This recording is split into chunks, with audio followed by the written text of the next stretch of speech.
Hey, everybody. Welcome to SexyNerdScience. I'm Drew. Hello there. I'm Josh. Greetings, I'm Dale. And this is Season 4, Episode 21, and we're really not high anymore. Nope, we're on 21 Jump Street. 21 Jump Street. And a week of not smoking does that too. It is Sober-tober. Sober-tober. Sober October. That's right. I mean, it's really, let's be honest. Let's be honest. Depending on what your drug of choice is, mine's sugar. I'm not going to be sober this year or this October. Sugar is more addictive than heroin. That's true. So we got a great show for you guys. We're not brought to you by Audible. So do that if you want to just, jog on. So we got a bunch of news for you. So we're going to kind of rattle it off quickly because there's a bunch of stuff we're going to talk about a lot and a bunch of stuff we don't really need to talk about. We had like an hour and a half last podcast. Yeah. So Dale, movie review. Go.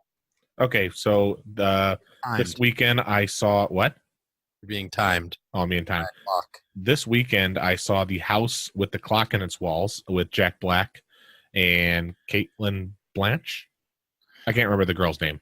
Cate Blanchett, thank you. And I saw it with Amanda and Kyle, and we were all pleasantly surprised. We definitely liked it. I personally didn't like the Goosebumps movie, and I thought it would be very similar to that with Jack Black. It was a little bit, but it actually was pretty good all the way through. It was funny. It was a little bit like jumpy, scary, which was not bad. It was PG rated, so it wasn't like R rated, so it wasn't that scary. But it was actually really good, pleasantly surprised. I would definitely recommend it, and it was definitely not what I thought it would be from what the trailers show. It was more magic, more in depth, very Halloween-y. I definitely recommend it. Good for the whole family. So did you notice that Jack Black is not in the second Goosebumps movie that's coming out? I did notice. Well, I don't know if he's in it, not in it for sure, but I did notice in the trailer he wasn't prominent or he wasn't shown. Because he's R.L. Stein. Yeah. He's R.L. Stein, but the house is all dead and decayed and everything like that. I'm wondering if he might make a cameo later in the show. We just don't see it in the trailer. Or an R.L. Bierstein. Sober-tober. Sober-tober. All right, Sober-tober. So Dale, you've been seeing something go around. You can kind of lighten up your Facebook feed, I'm sure. Well, this actually perfect segue because in the movie, The House with the Clock on Its Walls, there was a scene where this girl opened up a book and it's like, oh, I really like insects. I really like bugs. And one of it was a moth. And it was almost identical to the Moth meme. And me and Kyle were completely confused. Amanda had no idea what I was talking about. But we've been seeing it so often, and we were both, he wanted me to explain it to him, and I said, I have no idea, but I will definitely bring it up on the podcast because I know Josh and Drew like to school me in everything that is meme-related. Moth Memes. The Moth Meme Prophecy. First, give me the lamp. So I literally have no idea where it spawned from. Like I could not tell you where it came from or when it. The caterpillar, I think. Fucking shit. Online, it says that it's from 2011, and it came up then, and then it's just coming back. It's like doing a circle. So I know that the first one I saw was the live video one, and it was a live video, and all it was the press your thumbprint here, and it was just a picture of a light, and it was black, and then you put your thumb on the phone and you hold it down, and it's a live video, and the light bulb turns to a yellow light bulb, and the moth shows up. So that was the first one I ever saw, and I was like, okay, it's whatever. And then one of my friends talked about it today, and now ever since then, through the powers of Facebook, they've been all over, and I've seen. Yeah, exactly. I've seen probably 2 or 3 dozen. Some of them get so obscure that they're funny. Like I've seen one where it's the stock porn photo of multiple sex partner porn photo, and it's literally like 7 moths and 1 lamp. That one, Moths. I think I get the meme now, though. Yeah, it's all about moths loving lamps. so any light. anything that kind of basically follows that formula, you can make a meme. Like Josh was referencing the Aladdin moth meme. So it's the moth is Aladdin, or so Aladdin's hanging. Aladdin's there, hanging, yeah. And then all of a sudden it says, help me up, and then it's instead of Jafar, it's Jafar with the moth head. And I was like, first give me the lamp, and because like the moth wants the lamp. But my favorite one I've seen so far was it was like an advertisement for like the brightest flashlight ever at like 50,000 lumens or something like that. Like it was some outrageous number. 1 million lumens. Yeah, it was huge. And then the next like thing underneath it was a scene from South Park where Randy Marsh gets on the internet for the first time in forever, and it's just like laying there like and there's just white substance all over the room, and just Jizz. I can say jizz. Yeah, I mean he basically came everywhere, and then like he's just got a moth head, and it's just like like it was hilarious because like this moth just came everywhere from all the brightest light in the world. I saw the same one, but these the episode or the Quagmire one, or it's the same one, but it's like he just the moth Quagmire just discovered like light for the first time. So he's got that giant masturbating arm, and then the little arm. He's like, "What you been doing?" It's like nothing, just discovered light. So basically that's it. So yep, just a really childish moth meme. Cool. But it is making its round. It is like spreading like wildfire that a moth would be attracted to. It's spreading faster than light. Yes, moths to the flame. So man, that moth meme prophecy was a really good joke, and nobody laughed at it. It was a real good zinger. Anyway, zing. So yeah, coming up here in about a month is voting day. So just want to make sure we're telling everyone 5 months old on that day. Making she's not old enough to vote yet. Making sure we're telling everyone to register to vote, so then you can get out there and vote on November 6th. I'm not going to tell you who to vote for. Just make sure that your vote gets out there, because there's a lot of stuff going on that we need to vote for. Speaking of, if you guys would like to know more information about where to vote or how to vote or who to vote for based on your location, you can go to https://vote.gov/. Wait, we'll have that link in all our descriptions. Is what's his bucket? Is Diddy still doing Rock the Vote? Diddy did Vote or Die. Vote or Die. MTV was Rock the Vote? Something like that. VH1 was Rock the Vote. Whatever it was. No. The Rock was Rock the Vote. Yeah. No one's doing Rock the Vote anymore, I don't think. That was like a 90s thing. Terrible. Vote or Die. Vote or That's a threat. That was South Park 2008, I think. Man. It's like the Obama election. Well, yeah, because nobody cares if anybody votes now. Everyone cares. I care. Everyone needs to vote. And something that we were going to talk about kind of hopefully briefly here. I don't know how long this is going to take up. Brett Kavanaugh, the nominee for Supreme Court Justice for this Donald Trump president year, had a lot of controversy, we should say.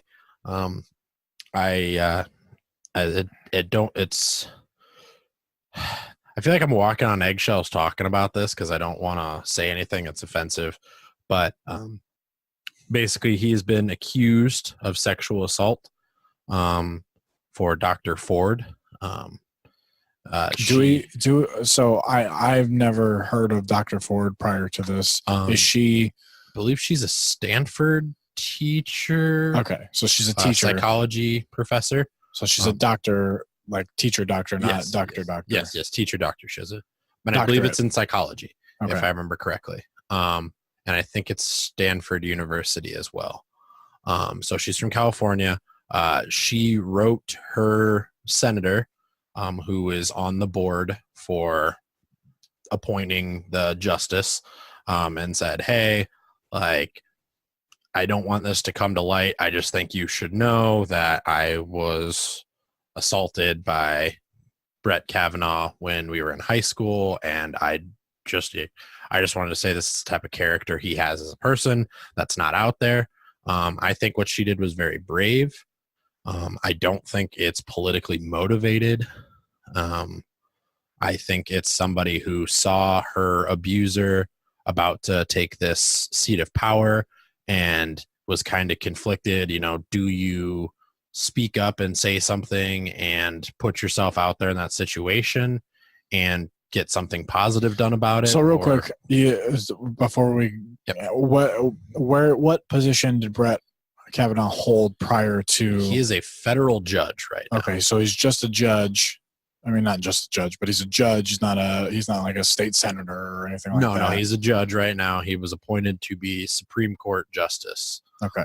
Which would make him judge of the highest court in the land, and essentially for life. I mean, you can be a Supreme Court justice till the day you die.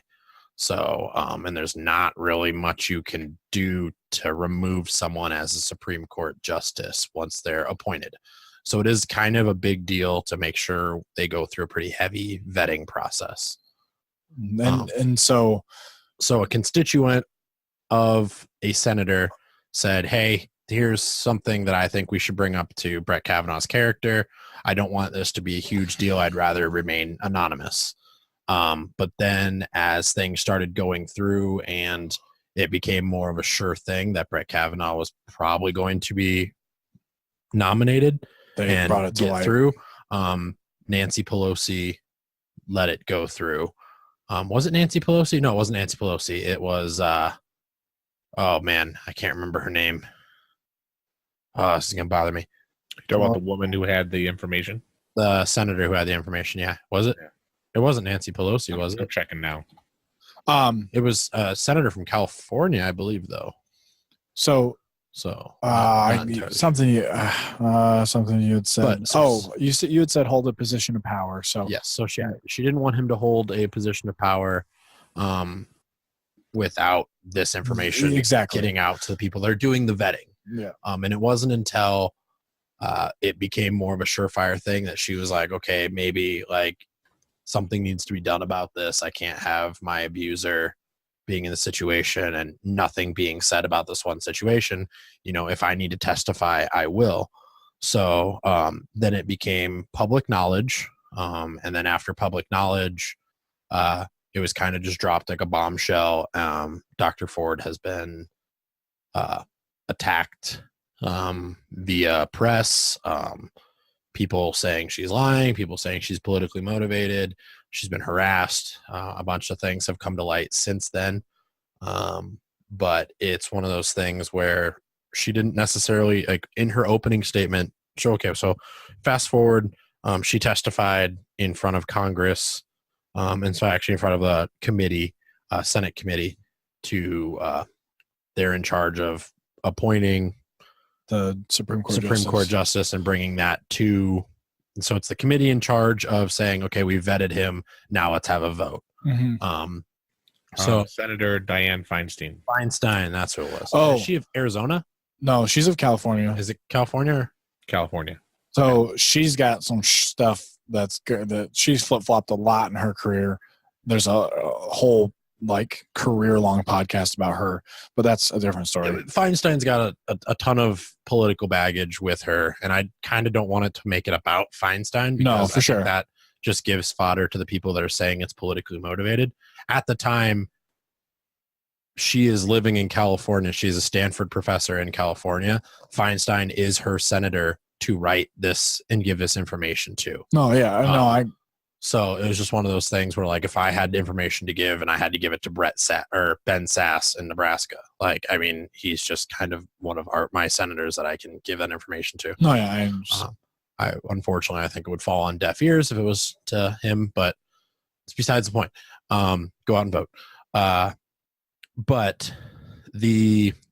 So it came to light. She testified in front of this committee. Brett Kavanaugh also testified in front of the committee. And to end this, I guess they said that, now they're postponing the vote full scale vote on. So it is, they approved the vote to go to the Senate, but on the condition that there's an FBI investigation that's done. But the FBI investigation has to be done by next Friday, I think. So they gave him like a week. And he's already had like a large number of investigations done. I mean, like something like 6 already. It's like federal background checks, which would pull up like any convictions yeah, or anything like that, but nothing like this specific case. Investigation. They didn't cross-examine any other witnesses officially. They didn't do any of that. It was literally just one testimony against another testimony. And in those situations, it's usually best to side with the victim. Though it's not always 100% fair to say victims always tell the truth, because there have been cases where victims have lied. It still is in the best interest to side with the victim, because the chances of the victim not telling the truth are very, very, very, very low. And it does make them terrible people to lie about stuff like that. I want to point that out. But you still side with the victim, because by not siding with the victim, you are further encouraging other victims not to speak up. You're encouraging suppression. Now, this is something I kind of wanted to talk about, and I kind of get the unpopular opinion when I come up with discussions like this, especially in a political sense. I don't really know Brett Kavanaugh's background. I obviously don't know Miss Ford, Christine Ford's background, so I can't say this person is lying, this person is not lying, or is it not politically motivated. I'm saying that I strongly believe with our political system, in the sense that it is, or I'm sorry, our judiciary system, where you need to have proof in order to show that you did something. So you can say that I did something, but until you prove it, then to me that's very telling of the situation. That being said, what proof could you do if it happened yesterday, besides pinging cell phones, all that information? And that's kind of the problem. Yeah, with, I get it 100%, and I don't care for I don't care for this. How can I say this in a non-negative way? It seems like a lot of sexual assault situations have been coming to light recently, or in the past few years, and I think I don't want to say it's a good thing, but it's a good thing that more people are aware of the situation that is happening. More people are understanding that this has been happening for years, and this needs to be addressed today so it doesn't happen to our children in the future, or more women today in the future. And so I get that, but at the same time, I look at it for myself. If I was in that same position, I had a prestigious position, and I didn't want, and somebody that I was dating or had relations with in the past, or knew, could just say stuff, and there's no proof that it happened, but there's also no proof that it didn't happen. And in that sense, you only can go on the character of the person and how that person has lived, and from that point to today. Character witnesses usually get involved in those situations. Character witnesses, I mean, if you could get a corroborating story that places you in that position at that time, it's a little more damning. The problem is with sexual assault and things like that, like usually it's very personal. It's between two people, not always more than two people, but usually there's just two people. And the whole thing is you get secluded, you're alone, and that's when that situation happens. So it is really a he said, she said kind of thing. And I totally agree with you. This is something that is coming out more than it did before.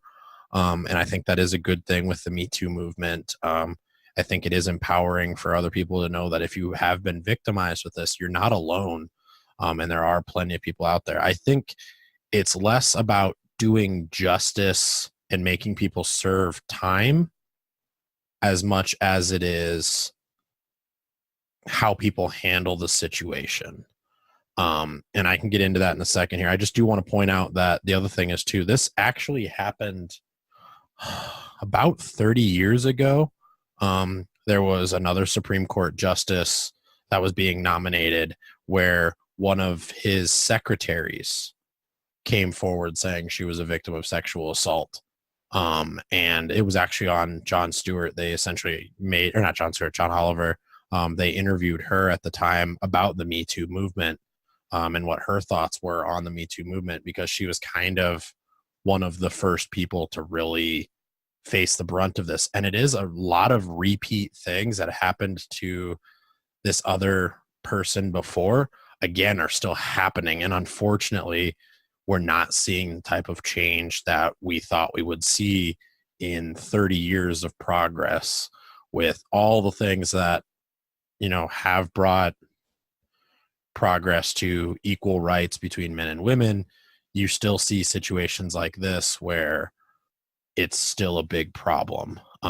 But I do think that in this case, it is not necessarily about making sure that Brett Kavanaugh goes to jail for his crime. I don't think it's necessarily about that. I think it's like, hey, we need to question this person's integrity. If he is the type of person who goes to parties and gets blackout drunk when he was younger, how does he handle those kind of things? And I think the real big shocker that has been brought to light because of this situation is that Brett Kavanaugh has shown himself incapable of handling this type of situation. I mean, it is a personal attack. He is defending himself on the stands. But the way in which he's doing it, he is letting his emotions get involved a lot. He's not poised, I think, in a sense. He's not being tactful. He's not doing anything like that. He is acting in the way that many guilty people of accusations like this tend to act when they are accused of something. Not all guilty people act this way, and some innocent people act this way, especially with serious allegations. But being a judge, he should know the way that he's acting is not conducive to how you want a Supreme Court justice to act. He is saying that it is politically motivated, that this was an orchestrated thing by the Clintons and the liberal media to paint a negative picture on him because they couldn't find any dirt on him otherwise. They made this up to draw dirt on him. And this is, again, a person who is going to be in charge of upholding the Constitution of the United States, who has basically said, you know, I lean to this political side and I will make my opinions based off of the fact that it is Democrats versus Republicans. And you don't want a Supreme Court justice. I think you want a Supreme Court justice to be impartial to those kind of things, to take every situation, you know, as openly as they can, as unbiasedly as they can, to say this is what the Constitution says about this. Because again, you're not supposed to let your political beliefs as a Supreme Court justice dictate your opinion on things. I get that, but at the same time, you can't have an unbiased opinion on anything, number one. And number two, I find that certain things within the Constitution have different meanings or understandings based on interpretation. And that's what a Supreme Court justice is for. Exactly. And so I would be hard pressed to say that just because he is a Supreme Court judge doesn't mean he's going to be unbiased, because he feels that the views of, like, I hate to get into individual situations because of our political differences, obviously, number one, but you don't know how anybody's going to react, or you don't know exactly what the laws are. Obviously, he went to school for that. Obviously, you know, any judge went to school for that. So I don't know. I feel that I can only go on what I feel, that it's very hard to judge somebody, or it's very hard to judge somebody of how they're going to react, or how you would react, or how you think somebody should react, until your character is at jeopardy. is what you've worked for your whole life is at jeopardy. No, I can try just next year, or I can try next time. No, this is a once in a lifetime opportunity for the guy. So if this is politically motivated, I highly doubt it is. But if it is, then obviously he has something against, he's going to fight for it. And if it's not politically motivated and they come to some sort of truth or they find some sort of information, then yeah, I don't think he should be a Supreme Court judge. But I don't know. It's hard to, until you have proof, decide one way or the other. But and that's my whole thing is, guilty or not of the sexual assault, the way he's handling the situation is not to the caliber that a Supreme Court justice should handle the situation, or any real judge should handle the situation. And let me kind of paint a picture here. We're talking, say you had an openly racist judge, who says, I don't believe in the integration of races. I think we still need segregation and things like that. Given the ability to make some sort of impact on a legal decision, is this person guilty? They need to be capable of putting their prejudices aside in that situation. They can't let. But at the same sense, there's tons of people that were using the Bible and using the Constitution as a reason to continue slavery in the 19th century.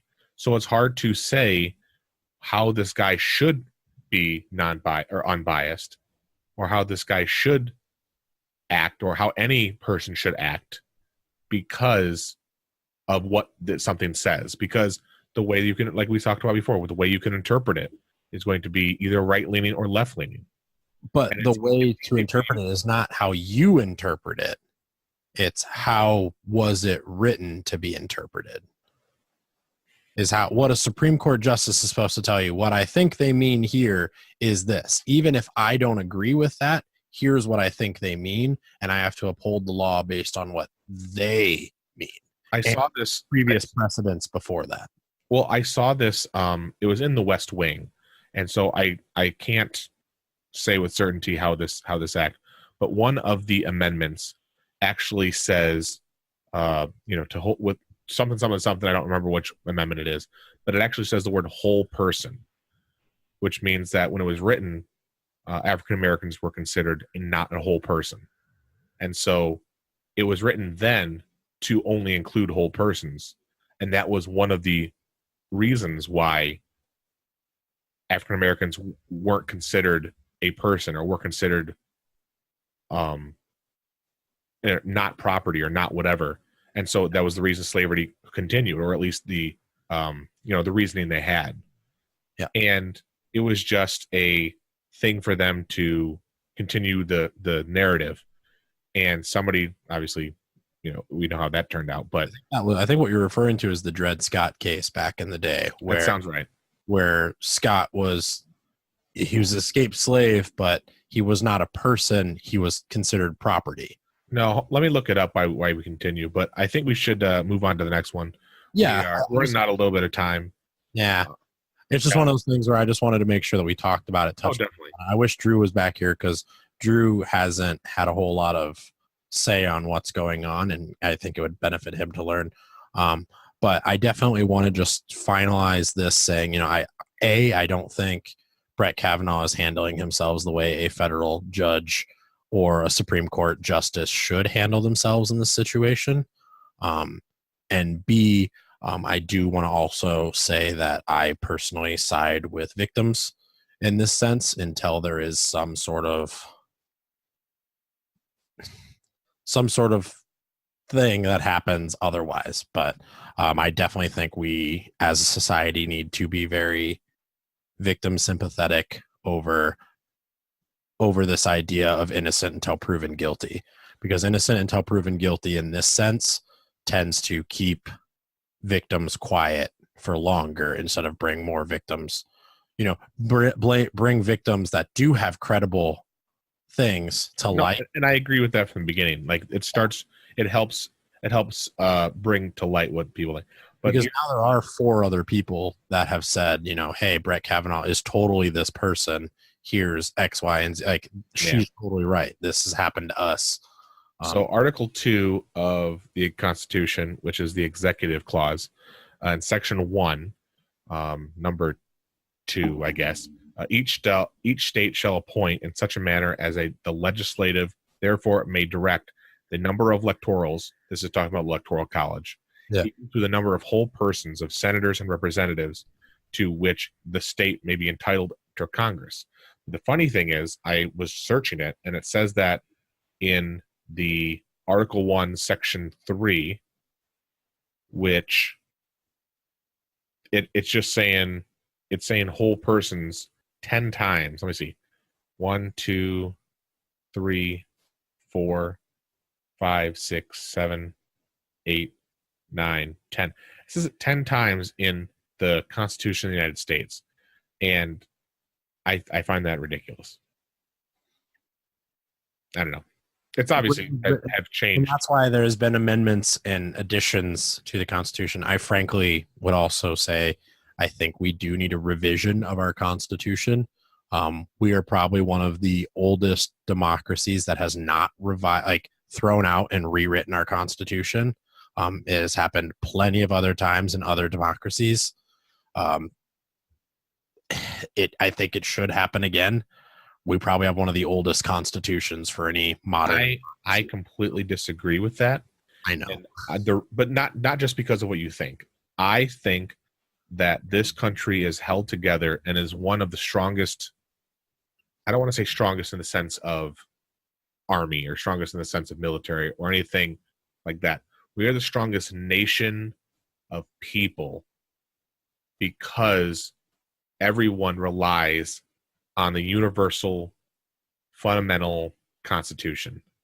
If you go to another country, their constitution, like you said, is new. They don't rely on that as the thing that created the country. And this is that thing that everyone can kind of, it's just the staple of them. And I know that's, I don't know, might be hard for some people to understand. There's a clause in the Constitution that says that this is not a unfallible universal document. That's why we left it open for. I agree. I think it should be changed based on time or what's going on in the world. Obviously, times change. I get that. Add amendments and take amendments away from the Constitution, it becomes harder and harder to the point where, like, we have an amendment getting rid of something, and then we have to make another amendment later, being like, "Oh, just kidding, we wanted to bring that back." When we should just revise the document to include all of which is already in there, but in a better way. And so I think we should just add it to the end.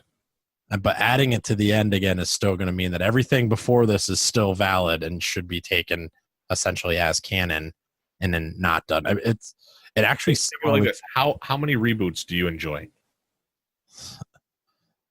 A couple. Yeah, very little. But all the ones that continue on the story usually do better in some way. I don't know. That's kind of hard to say. But let's move on.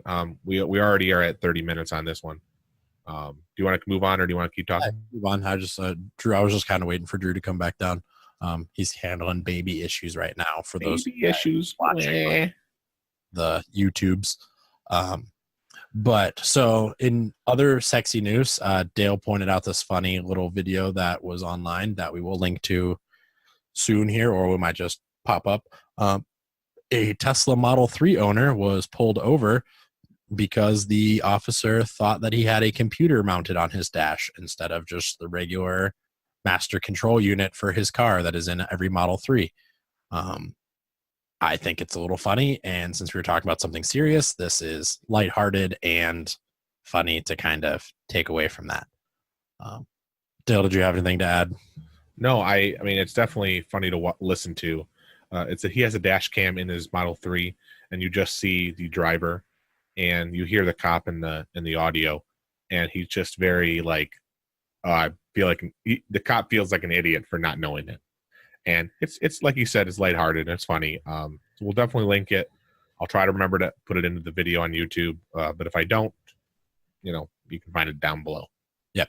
It's definitely something that I've always worried about on my car is like, they're going to be like, uh-oh, he's got this giant screen. He's probably watching videos or something like that, when I mean, sometimes I am, just not on the master control unit. But which is funny because like the whole point is not to, but I mean, you still do. well, to be fair, okay, so the master control unit it doesn't have a flash player or a video player or a codec on it even. Like you can't even watch videos if you wanted to. But there was a couple people who have found out that you can use the USB interface on the car to access the MCU and actually essentially jailbreak it and put video players on it and stuff like that. But the problem is it's like I think equivalent software, they said it's like running an iPhone 3G on there. So like the video player is like terrible. Like it is not. I don't know if you guys remember the iPhone 3GS did not have a video recorder on it. It could not record video. It could only like it had YouTube and you could watch video, but you couldn't record video. You had to download a separate thing to take a series of pictures to record video. So it's a really old computer unit inside there, equivalency wise. But let's move on to some nerdy news.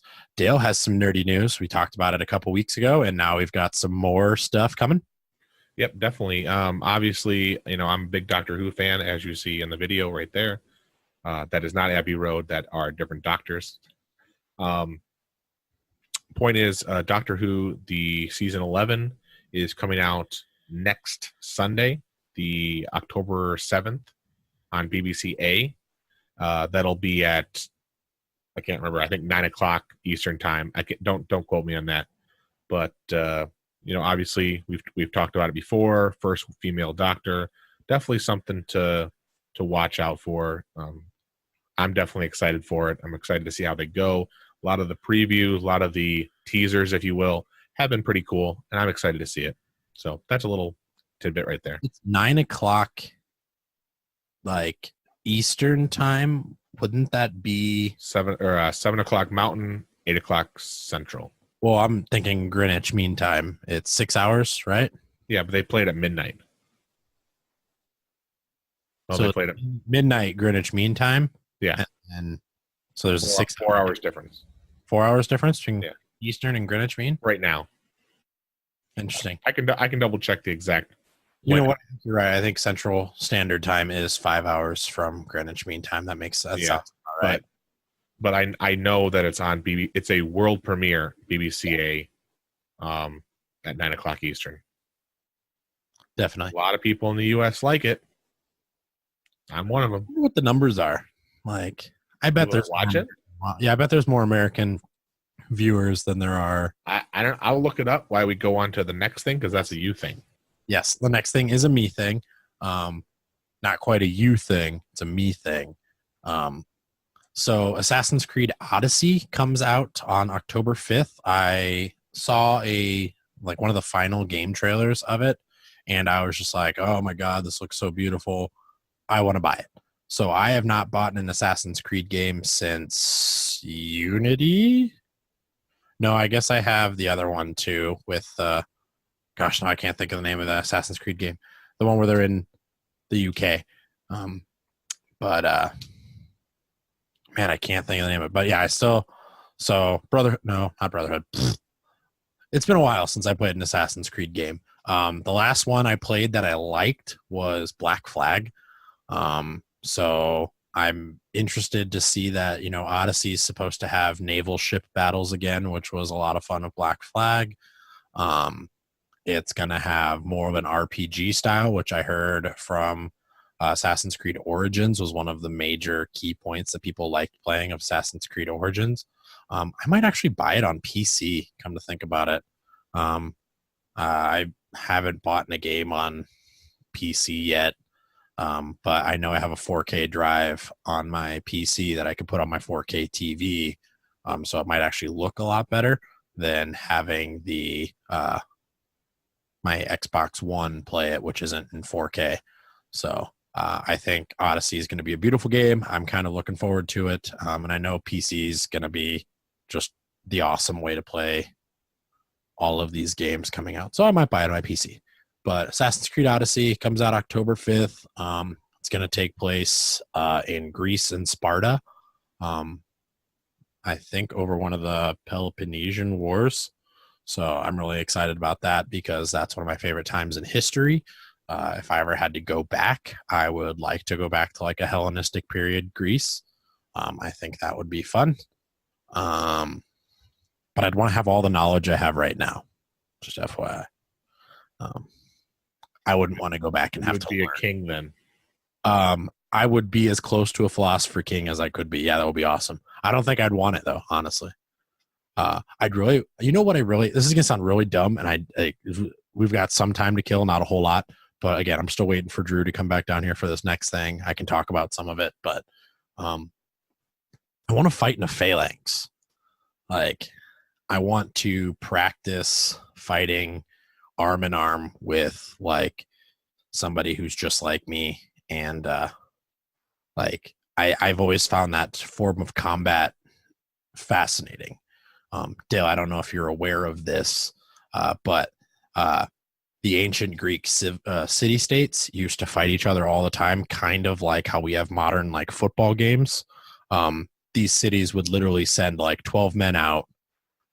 They'd get in phalanx formation and literally just circle each other, trying to hack each other down, because the whole goal of, if you have a shield on your left-hand side, the whole goal is move to the right faster than the other people can move to your right, and keep countering that, and then just keep hacking into each other and bashing each other with your shields, and see whose phalanx breaks first.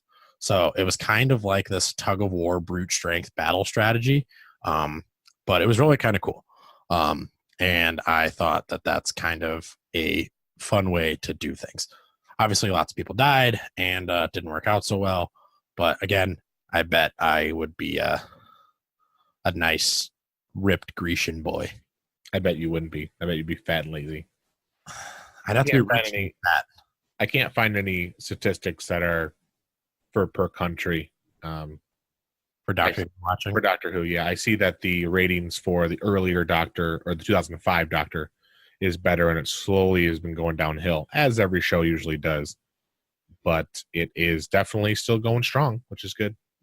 I saw something like that. So there was like a bunch of graphs. They did it for The Simpsons, and apparently earlier Simpsons have higher ratings than the newer Simpsons. I think it's still in the high, like 8.0 episode ratings. Well, everybody watches the new stuff, or the first stuff, and then they gradually get to the new stuff, and it's not like how more people know about it. It's because of the population, or the how many people watch it at the beginning compared to how many people watch it now.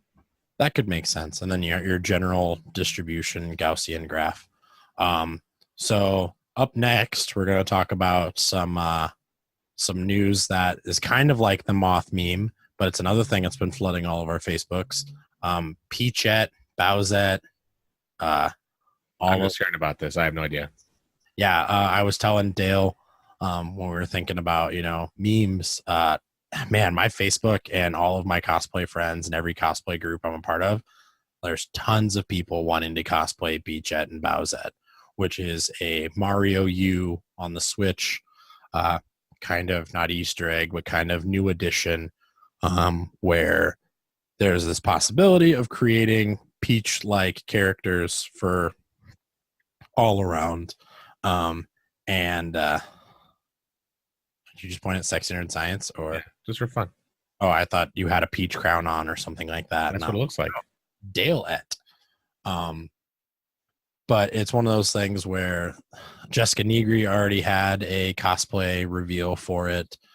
There's a lot of cosplay groups that are doing all of the essentially like the villain characters in Mario, with their like hats, their Peachette hats, that turn them into kind of, yeah, I don't know. It's awesome. I kind of like the trend. It's going to be something that I think is going to keep going, at least for the majority of the con season this year, seeing as how a lot of people will be breaking it out for some of the summer con or the spring cons, I think is what we're going to see a lot of it more of. But yeah, pretty cool there. I again, we're still waiting on Drew for sciencey news. So let's skip the blind science question for right now. And, Skip the blind science, Josh. just for right now, No. just for right now. Just don't divulge any of it in the next bit of sciencey I'm information. going to divulge it. No, don't divulge. You're doing it. So again, kind of Tesla news. We like talking about Tesla a lot. The SEC has officially sued Elon Musk for what he was doing with his inappropriate messages on Twitter to essentially fraud his investors. I guess is kind of what he's been officially charged with. But basically, you can't say that you've met with buyers to make your company private on Twitter if you haven't actually met with buyers to make your company private, or even gotten anybody to agree to buy your company for the price that you said on Twitter. That is, Hey, I'm just saying, if certain presidents can say whatever they want on Twitter, but not actually mean what they say on Twitter, I would say that other business ventures should be around the same thing. the president, though, doesn't have a vested interest in profiting off of how people react to what he says on Twitter. I guess that's true. Elon Musk can technically make money or lose money depending on what he says on Twitter for things going on. Which, this is the other thing I don't understand. Elon Musk has been able to, I mean, just because the people react to what's said on Twitter shouldn't mean that it's an official press release, you know? Like, Elon Musk. Well, that's exactly what I'm saying, though. It should not be consistent as that. If I was to tell a random person, like, let me put it this way: if I was to say that, if I was Elon Musk and I was to tell a random person on the street what he tweeted out, is that legally binding? Technically, yes. Why would it be legally binding? It's insider trading at that point in time. Oh, that he's making his company private? Yeah, because then that person, if they were an investor or not an investor, they would then do one of two things. They would either short sell their stock or buy a bunch of stock, so then Tesla could buy them out of that stock later. I guess that's true only for the aspect that it would be just one person over everybody else. But if everybody got the same information, that's what I'm not understanding. Is it because of insider trading? It's because there's insider trading. Elon Musk is CEO and he's the majority shareholder, CEO, and the chairman of the board. So he could technically unilaterally make this decision without the rest of the board agreeing. So because he had the power to make that decision, that's where it had some gray area. If he didn't have the power to make that decision and he's like, hey, we're going to make Tesla private, and he didn't have the power to make Tesla private, and he couldn't directly necessarily benefit from that because it would require the rest of his board to vote to make Tesla private, then I could see him getting away with it. But because he didn't do that, that's where it has some wiggle room. It's very unfortunate because, like you said, we have a president who can tweet whatever he wants, and we don't hold him to the same standard we held Elon Musk to on Twitter. But anyway, the SEC said, hey, you're guilty of this $20 million settlement, I think, is what Elon Musk has to pay. And then a couple other people in Tesla also need to pay some money to help pay back the money that investors lost in that kerfuffle that happened. However, Elon Musk hasn't tweeted in like 48 hours, except he totally just tweeted today some rap lyrics. I forgot what it was, but it was hilarious because I kind of feel like Elon Musk tweeted this out on purpose to just be like, yeah, don't give a shit. You guys aren't gonna, I don't care what the SEC does. Man, what was it? It was a really funny one too. You talking about the Naughty by Nature? Yeah, the Naughty by Nature song. Yeah, but then Bloomberg markets say that Elon Musk got $1.7 billion richer today. Yeah, it's the OPP music video. You down with OPP? So yeah, I think Elon Musk is not taking this SEC thing too seriously. He did have to step down as chairman of the board for 3 years as part of this settlement, but he's still CEO of the company and still a majority shareholder. So the problem is he's a majority shareholder. So unless he sells his stock, it doesn't matter if he's on the board or not. They can't make a majority decision of the company without him. Yep. Uh, Did you want to talk about the Cern Scientist? Yes, I did. That was the other thing I wanted to talk about too while we're still waiting. Dio, could you by chance send a message to our other co-host here and find out? No, I don't like him that much. Please do. But yes, so this was just very interesting news I came across today on actually BBC.com. And I think it was actually Natalia Reagan that posted it on Twitter that made me go out and read it. So Natalia Reagan posted this, and it was an article about a conference that they had at CERN, which is the Large Hadron Collider in Geneva, Switzerland. They had a women's science convention, essentially, for equal rights between men and women scientists.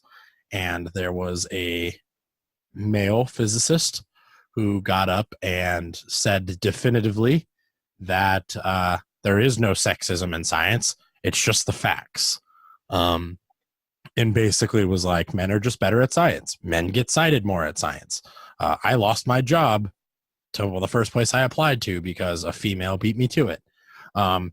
Basically all the wrong things to say in front of a group of predominantly young female scientists, especially at an organization like CERN, where there is the head of CERN is a female scientist. It's very open to female scientists on there as well.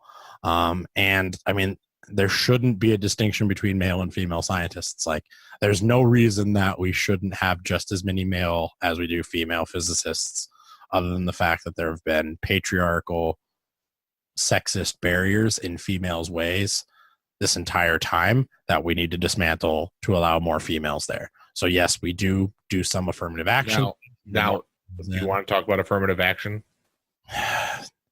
No, I don't. But there are certain benefits that Is it still affirmative action with sexism? Yes. Or is that only with race? You can do it with sexism for. Is it still called the same thing? Yes. Okay. I mean, they all fall under affirmative action guidelines. What it is, though, is it's special treatment for women in the sciences to pay less money for college, to get more scholarship opportunities, things like that, just for being women in the field. And it is kind of a reverse discrimination kind of thing. It's targeted discrimination in order to help that demographic. And which I know we're just going to talk about it. So I'm definitely all for women in the sciences. I enjoy the fact that women cannot or have not been in the sciences for very long is a tragedy. I don't want to say it's a tragedy. We're going with tragedy. Literally half of all discoveries that could have been made probably have not gotten made because we have had half of our population out of this career field. I agree. And I think they should be in this career field. I don't think this should be anything that holds anybody back for anything. I definitely strongly agree with that. However, that being said, I definitely am if you want to have a private scholarship or a private something that helps a group of people, African-American, women, whoever, and it's private, fine and dandy. I want that 100%. However, if there's, because then it helps people in that group become more equal because they've been down. So I understand that. I don't want it to affect, and here's where I don't want it to affect. I don't want somebody who is more qualified to get not looked at within either a scholarship opportunity that's a public scholarship or or to get into school or to get into a job because of, I'm just going to say in quotes, diversity. Is it diversity with sexism still? Yes. Terminology. I'm not sure exactly, but I don't want it to be. I don't want it to hinder on somebody who's more qualified to do that job because they're not that color, they're not that race, they're not that sex or religion or ethnicity. I don't know what else. I don't want Whatever reason why they might. Whatever reason why you're not able to do something should not be a reason, in my opinion, you get held back because you're not the small group of people that, not small group, obviously there's more of one than the other, but I'm saying there's a group of people that, this board or this company want, I think we need more women, I think we need more African Americans, I think we need more more ethnicities besides those few things. I don't think that hiring somebody from a country that maybe doesn't get that many people who are in the sciences or have the opportunities. I get that. I believe they need to be raised up to be able to get those opportunities. But if they still don't meet the qualifications in some aspects, I believe that they should be not given that new opportunity. I think the problem is tracking that. I agree. Very hard. It's not perfect. I'm not saying flat across the board. And I think that this is kind of when you talk about affirmative action plans of any sort, it is kind of just a flat across the board. We're going to do this. We know it's not perfect, but we think this is the best way to try to make amends. Because, I mean, like you were saying, like you wouldn't care if it was a private investor that had this scholarship and gave it out privately. Private citizens can discriminate as much as they want for whatever reason because they're private citizens. But the problem with that is there's no such thing as a private anything. They didn't get there where they are privately. They did it in a public manner. Well, I mean, I know like a lot of the grants that you can get or a lot of the scholarships that I was offered when I was at school, they said, you need to be an engineering degree. You need to have, blah, blah, blah, these points. But then some were specifically for women. Yep. For African American, for usually from another country or something. STEM is like a huge grant provider right now for a lot of stuff like that, grants and scholarships. And I think the problem is because you can go all the way back to childhood and show somewhere that because they were women, they were at a disadvantage for all the special, maybe they didn't win the science fair in kindergarten or not kindergarten, but like when they were in elementary school because they were girls and they weren't given the same opportunity as men to win the science fair. And then that sparked, less of an interest in science as they went into middle school and in high school. And then therefore we needed something very attractive when they get into college to bring them back into the sciences and rekindle that flame. They're trying to make amends for stuff like that because, and I get that. The same thing with race too. I mean, you don't know how much of a disadvantage someone has by their race.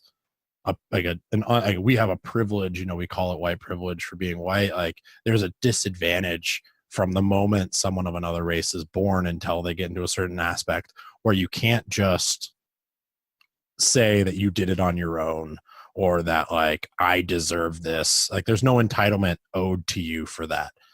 If we could in a perfect world take all scholarship and grant and college application opportunities and take away, take off the names on those, just give someone a number, an identification number for a double blind study, take off the name, take off the age, take off the sex, take off the race from that application and give somebody, based purely on the merit of what they did. Even then you would still be able to say like, hey, you didn't take all the right classes. And again, because those classes were still catered towards, maybe the recruiting for those classes, the counselor in your high school had, oh, well, you're a female, so you need to take these classes. Oh, you're a male. Or not even that. It's the opportunities as well, especially with, I went to not a great high school, but I went to one that had a lot of opportunities. I didn't use them because I was an idiot, but they had a lot of opportunities that I see now other schools especially me being, I can see the GM Center from my roof, especially from Detroit or Dearborn or anything. They don't have the opportunities that I was given. And so I get that. Yeah. And I don't know where that helping hand needs to go. And that's I just know that tries to do. Yeah, I know that I'm a professional. I'm an engineer. I work hard enough, and I work to the point where if I was in that position, I was in that exact same position. I'm white. I'm a male. I get it. I understand that other people need help to get to a certain point or get to where I am. Yeah. But at what point does that go above only because of certain things? I want them to meet where I'm at. I want them to be given the same opportunities. I want them to be given the same, the same stuff I have as much as possible. But I also want to, based on my merits, be above and beyond because of my merits, because of my way of thinking, because of my whatevers. It's because of me, not because I'm white, not because I'm a male. And I know that's hard to say, hard to actually do. So I get that. The thing is, it's not hard to say by any. Okay, it's not hard to say. And the thing is, though, even just saying it is a lot better than pretending that it doesn't exist. Because there are plenty of people out there that pretend that this problem doesn't exist. We all, pull ourselves up from the bootstrap mentality. We all have it. We're all born the same. We all get to where we are the same. Like, there's people that just pretend that doesn't exist, and they live this world. They don't see it. They don't live it. But they choose not to see it. Like, it's not that it's hard because what you want or how you act in a certain way in a certain situation, of course they don't see it. I don't believe because of ignorance.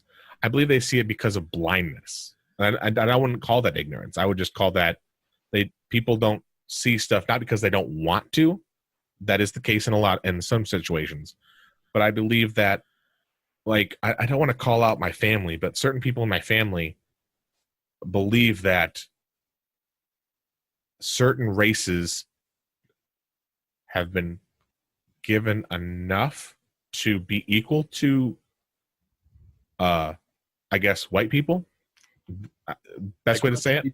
Have been paid. Like, yeah. Hey guys, like, okay, our job. It's more of get over yourself kind of mentality. And certain people in this world, that are that race or are that ethnicity, I'm going to say this, and we'll just go from there. I had this African American friend when I was in the airport that would speak with distinction, had great vocabulary, that would never use the N-word. And a lot of other people at the airport were not illiterate, but it was the class of people, I would say. It was they would be brought down because of the opportunities they had. Same situation what we're talking about. But he would make himself every single day disenfranchised is probably the best way to put it. What? They were disenfranchised. Disenfranchised. They came from an area where working at the airport was, it's a great job, but for them, it was kind of, they were pigeonholed into that position from long before they made the conscious decision, hey, I'm going to go be a baggage handler at the airport. And so this gentleman surprised me one day when this group of kids were just swearing and saying the N-word in the group we were in. And he walked over and made a point, not in front of everybody, not to embarrass them, made it a point to go up to him. And I overheard this. And I said, hey, guys, listen, let's try to grow above what that is. And that's just one situation. I don't want to call that specific, just African Americans in general. But there's other situations similar to that with my friends that are Arabic, that are my friends that are Mexican, Mexican Americans, Arab Americans, that do the same situation. They have this stereotype of people, and they want to raise above and be better and be, better than what people think they are. It's the same thing when, like, we're around people like me and you are around people who are just ignorant ass white people. Like, I feel the same way. I think it has a lot to do with, and again, this is kind of my campaign for knowledge. Like, people who aren't actively seeking knowledge are doing themselves a disservice in all aspects of life. They need to be driven from a moral ground.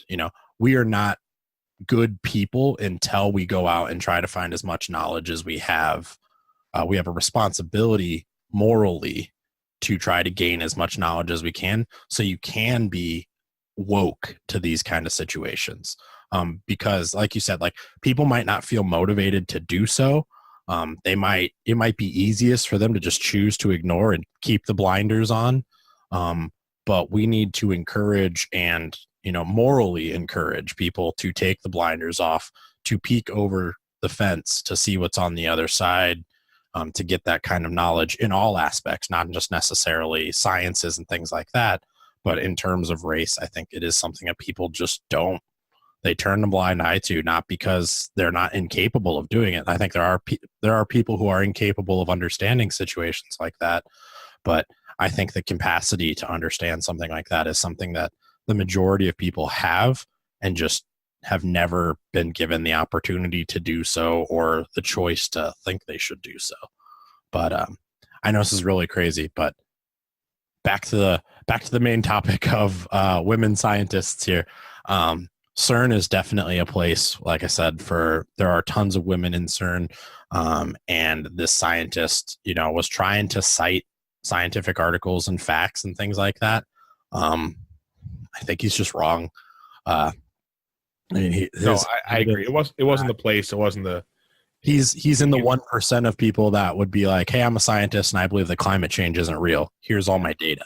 Like, it's fine if you're the 1% of scientists. And it's the place too where he did it too. It was like, and no one reviewed it though. Like, that's the crazy thing. Like, reading that article, nobody once. They're like, we had no idea he was going to give his presentation, and I was like, I have never been in a science. Like, I've not toot my own horn here. I've been in 3 scientific presentations, one for UNO, twice for the Nebraska Academy of Sciences, and in all 3 of those things, I had to not only give a copy of my abstract, I had to give a copy of my PowerPoint before I did it. I had to give him a time limit for how long I was going to be up there, and like kind of an overall synopsis of my speech. Like, in this dude's abstract, if he's like, hey, I'm going to talk about why, like, the sciences are equal and there is no such thing as sexism in science, like, someone should have been like, hey, this abstract, we shouldn't have this guy talk, or like, we should really see what this guy's going to say before we talk. But at the same time, if this gentleman that was that said all this, was he somebody who was in charge and a speaker? He was what? He was like a guest speaker at this convention. So that's what I'm saying. If he was given the prestige to be there, everyone's just like, oh, he knows what to talk about. He's obviously been in the field. I don't think they would question that as much.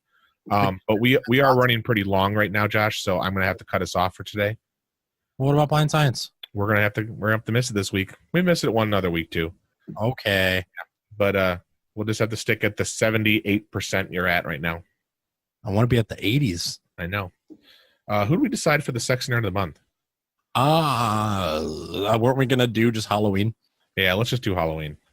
So our Sexy Nerd of the Month, we couldn't decide between doing Jack Skellington or like something Halloween themed. And I think it's because it's October 1st as of recording this. We're all excited. Got my Halloween decorations up. What he's talking about for Halloween is this.